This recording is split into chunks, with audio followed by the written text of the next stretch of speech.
It's Jordan Mulligan from the Mulligan Brothers, and today's interview is with Amy Morin, the author of the book 13 Things Mentally Strong People Don't Do. It's a book that I actually read through before to do the interview, and I really recommend the book itself, which will be linked down below. And also I recommend following Amy and her teachings as well. Today's video was brought to us by mulliganbrothers.com, who sponsor the videos. The link is in the description where you can now buy the t-shirts, and also the Not a Journal has just dropped as well. So all of that support helps support interviews and projects like this in the future. And also there is a join button to become a YouTube member. Before that, let's go listen to what Amy has to say. We tend to treat life like it's a race to see who can be the happiest. Like there's a prize at the end that if you are the happiest person, the most successful person, the richest person, that then somehow you're gonna get a trophy or an award of some sort. And when we scroll through social media, we just look at other people's highlight reel and think, oh, that person must be happier. That person is more attractive. Look at how many likes that person got compared to me. And it's so easy for us to forget that the people who are posting those things probably experience a lot of the same heartaches, struggles, issues that we do. They're just not talking about them. In the motivational world, we hear a lot about fear and as you've put it, dealing with discomfort. But yeah, you speak about it in a slightly different way. But like, how do we deal with fear and discomfort as well? Like one of the hardest things I think as humans is to go up against discomfort, like is just against our natural instinct. How do we go against our natural instincts? So when it comes to facing our fears and dealing with discomfort, you have to take a really small step, one small step at a time to say, okay, how do I manage my uncomfortable emotions? And the more that you do that, the more that you realize, okay, it's more tolerable than I might think it is, that being embarrassed, that failing, that stepping outside my comfort zone isn't awful, but it only works well if we do it one small step at a time. Sometimes people try to take a giant leap. They think, okay, I can't possibly step on a stage in front of 1,000 people, but that's what I signed up to do, so I'm gonna go do it anyway, when they're terrified of public speaking. And then it sort of re-traumatizes them because maybe it wasn't a good experience. You start with one small step of I'm gonna stare in the mirror and give this speech to myself, and then I add one more person and then two more people until you get a little more comfortable. And for most of the things we do in life, that's really the goal, is to say, what's one thing I could do today to get a little bit closer to my goal? And when you do that, it seems much more tolerable. Your brain starts to see, okay, I'm more capable, I'm more competent than I thought that I was. I have these skills, the tools, the knowledge that I need. And then tomorrow I can take one more step and it doesn't seem so scary anymore. Okay, I love that. So one of the things, I guess, is slightly different to this is you've spoken about is calculated risk. And I think so many of us, again, it's that fear element, like worrying about what's going to go wrong, and how do we make a calculated risk, and what is a calculated risk? There's so many risks that we take in life that we don't think about, like whether to put on your seatbelt in the car, or how fast you're going to drive when you're in the car, because we get used to it. Usually our daily habits, we do the same things over and over again. But there's other risks in life that we think are just too big. So somebody might say, I can't go give a speech in front of 1,000 people because that's too risky. It's not actually risky to give a speech. What's risky would be to ride in the car on the way to the speech. You might get in a car accident, you might get hurt, you might die. Giving the speech, you probably aren't going to fall off the stage and kill yourself, but yet it feels scary. So when something feels like it's scary, we think it's really risky. And we do this with social risks all the time. Like sometimes people will say, I can't call this person and invite them out for coffee because they might say no. Well, if they do say no, that's okay. You can handle that. Yet we treat that as if it's life or death. And most of us were never taught to really evaluate risk. So we just tend to think that it's based on how much fear we feel. Something feels scary, it has to be risky, so I shouldn't do it. And that's not a really good way to live your life. And to realize that our emotions cloud our judgment all the time. So when something feels scary, we underestimate ourselves, we overestimate the chances we're gonna fail. But on the other side, when we're really excited about something, we might overestimate the chances that we're gonna succeed. So sometimes people jump into a get-rich-quick scheme because they think, what could go wrong? So then it doesn't feel scary, even though it might be risky, just because of their excitement. So it's really important for us to evaluate, how am I feeling, to put a label to that emotion, and to then think, how might this emotion be affecting how I'm thinking about this risk? And to know that we all take risks every single day, physical risks, social risks, but we usually don't spend much time thinking about it. So sometimes it's important to take a step back and write a pro and con list. What are the pros and cons of moving to this new city? But then also maybe what are the pros and cons of not moving? And when we take a look at that, because not making a change is also a choice, whether we're talking about not accepting a new job or not making that big move that we have been thinking about, but staying stuck also has consequences to it too. And there's something about writing it down on paper. You look at the pros and cons of taking the risk and the pros and cons of not taking the risk. It can help raise our logic a little bit. And we make our best choices in life when our logic and our emotion are in balance.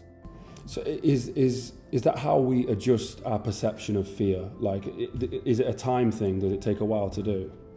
Yeah, fear can definitely creep in a way that it can quickly convince us of all the bad things that are going on. And the more fear that we experience, the more our thoughts often dwell on the negative. And the more we think about the negative, the worse we feel. And it can be this loop.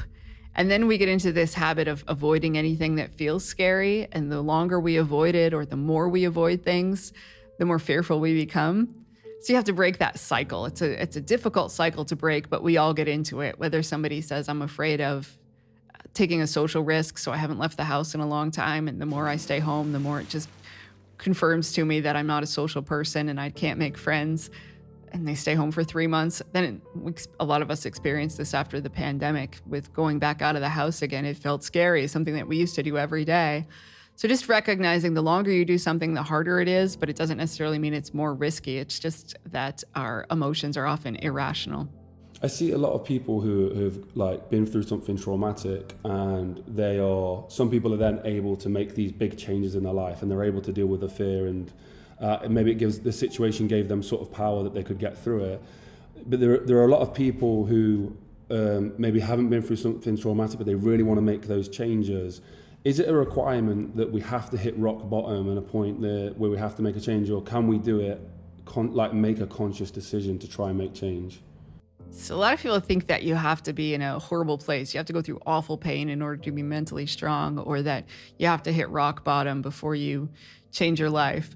It's sort of the old way of thinking. We know that's definitely not true now. I know plenty of mentally strong people who maybe haven't gone through anything extremely traumatic.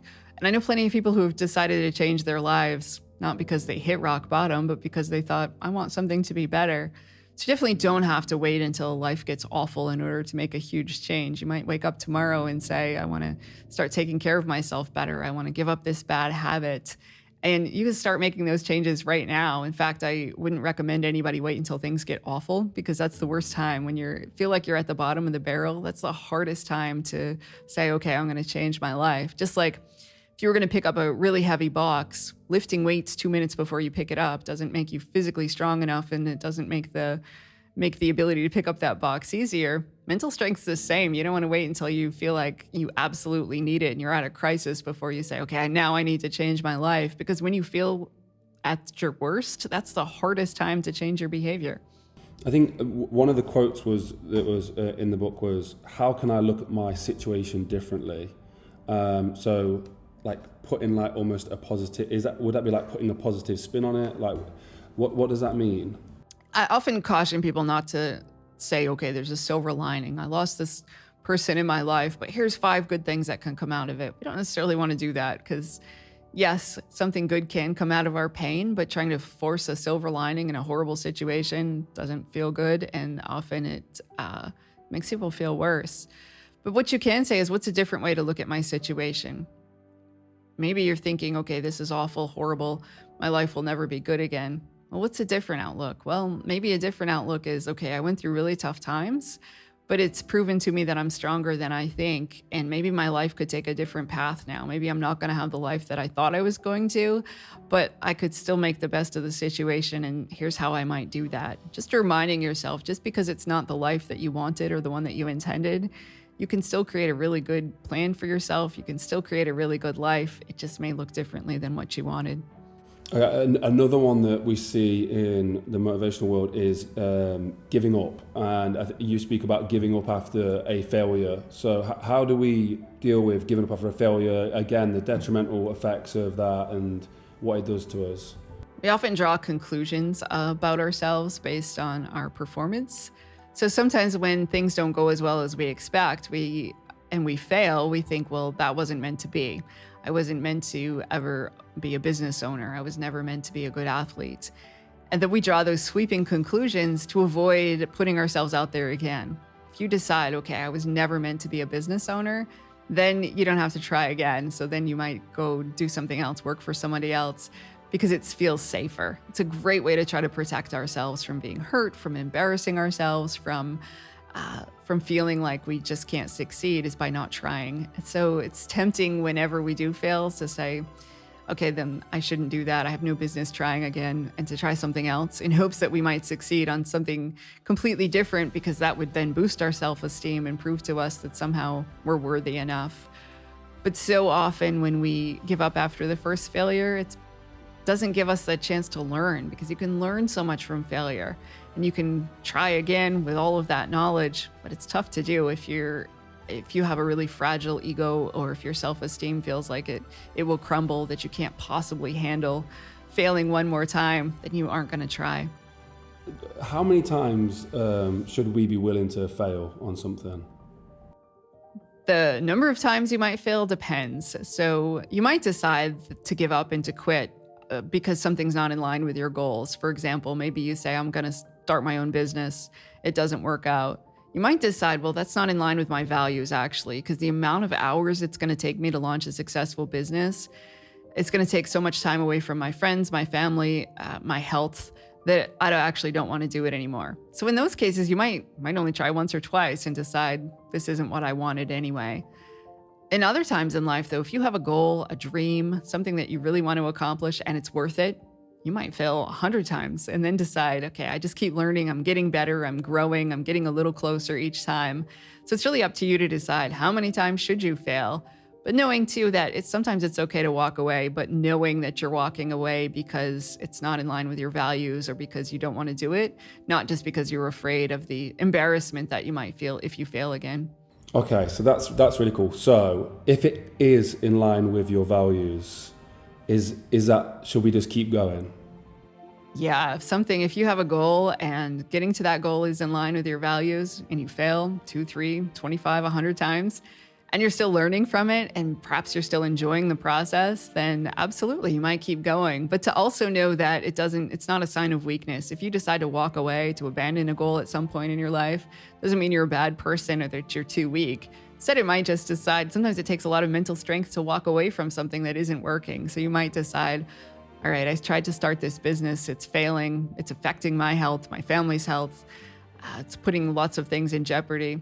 Maybe you decide, all right, that's embarrassing. I really had wished it had worked. I'm disappointed, but at the same time, it's just not in the cards for me right now. And that's okay too. It is tough when we've had bad things happen, because we do think, I've paid my dues. I went through hard times. I now deserve something really good to happen. And sometimes people will say that to me, like, oh, it's so good you got to write a book and you get to do all of these really cool things now because you went through such hard times. Well, it doesn't even out. It's not like I have really happy things that have happened to me now because I deserved it, because I went through really tough times. And trust me, it doesn't even out. If I could get rid of all of the happy things that happened and the sad things, it wouldn't come out even anyway. But we have that desire to think, okay, good things should happen to people who've gone through hard times so that life somehow is fair in the end. But that's not how life works. There's nobody making sure that everything is equal. And just recognizing that sometimes can be helpful. It's hard at first to think, okay, just because I've been through tough times, I now don't deserve greatness. But on the other hand, knowing that just because you've suffered for a long time, it also doesn't mean that you're doomed to suffer for the rest of your life either. And there you go. One of my favorite interviews. The book itself, Amy Morin went through so much in her life to get to a point where she authored this book. There was a huge catalyst for her to make this book. And I don't want to ruin the book or anything like that, so I would go and purchase it, genuinely. For me, going through tough situations in life is inevitable. Sometimes we can put ourselves into those situations, but life has a funny way of when you least expect them, you get hit on the blind side and something terrible happens. And I feel like this book, if you've been through something like that, could almost be a lifesaver. Nonetheless, it will lead you in the right direction. I really do persuade you, I want to persuade you guys to go purchase that book. Just for that fact, if you've been through a tough time, please go find the book. Go follow Amy on Instagram as well. She puts loads of free resources out for that kind of stuff as well. So thank you to Amy for her time. Today's video was brought to us by mulliganbrothers.com, which helps support these videos. You can buy the t-shirts and the new Not a Journal. It's all linked down below. And the support of that has meant that we are going to be traveling to the United States very shortly to go film more interviews to put out here on this platform to help share the message. And hopefully, one of those interviews will be Amy Morin in person. We'll get to go see her and make this interview. So with all that, fingers crossed, going well, we should have some more content coming out very shortly. If you want to see that, go to Mulligan Brothers Instagram or follow me on Jordan Mulligan Brother on Instagram as well to see more behind the scenes. Thank you for watching. If you enjoyed the video, please pay it forward, share it with somebody, or go inspire change yourself through whatever actions that you're doing. Have a blessed and productive day, and I'll see you in the next one. Peace.